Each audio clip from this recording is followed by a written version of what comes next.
Pinadeputize na ng Office of the Ombudsman ang National Bureau of Investigation o NBI upang imbestigahan ang 18 dating sundalo matapos nilang ibunyag ang umano'y suitcase delivery scheme na kinasasangkutan ng ilang matataas na opisyal ng gobyerno.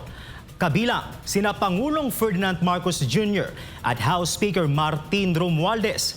Kabilang din sa nabanggit sa kanilang joint affidavit si Ombudsman Boying Rimulya na umano'y nakipagpulong sa mga investigator ng International Criminal Court o ICC sa kanyang bahay. Si Margot Gonzalez sa report.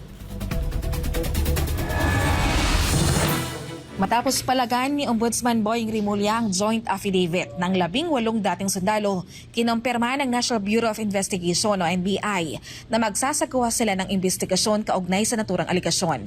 Ayon kay NBI Chief Attorney Melvin Matibag, na deputize sila ng Office of the Ombudsman upang magsagawa ng investigasyon laban sa mga dating sundalo at meron na umanong inisyal na hakbang na ginagawa ang ahensya. Sinabi rin ni Matibag na tama ang direksyon ni Rimulya na dapat magkaroon ng magkakahiwalay na affidavit ang mga nagpakilalang dating sundalo. Ipapatawag din ng NBI ang mga ito bilang bahagi ng kanilang investigasyon. All angles, all that is presented doon, but ang proseso ng pag-imbestiga kung sino yung nag-akusa, yun yung una mong titignan, yun yung babantay mo muna.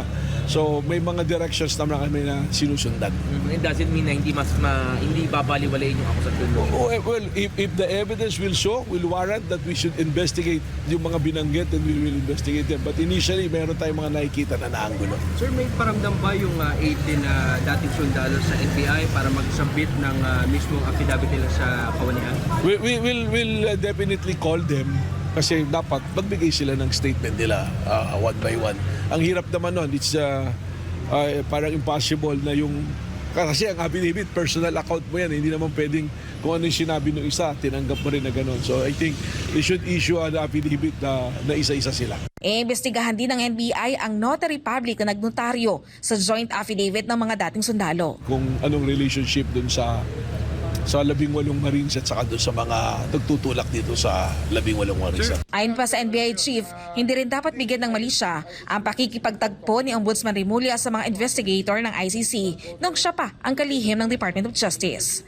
Matatanda ang matapos tawaging imbento ni Rimulya ang joint affidavit, inamin din itong nakipag-usap siya sa ilang personal ng ICC, ngunit iginiit na walang masama rito. Siyempre, trabaho ng ating Justice Secretary to welcome yung mga nasa law enforcement and justice system din ng ibang bansa. We are part of the international community, so kailangan respetuhin natin at huwag natin bigyan siguro ng mali siya. Pagdating naman sa mga ibinunyag ng mga dating sundalo, sinabi ni Matibag na kinakailangan ng matibay na ebidensya bago magsagawa ng investigasyon laban sa mga pinangalan ng matataas na opisyal ng gobyerno. Meron talagang yung sinasabi nila ebidensya, magtutungo sa tinuturo nila, that's the time that they will be investigated. Para sa Diyos at Pilipinas, kumahal, Margot Gonzalez, SMNI News.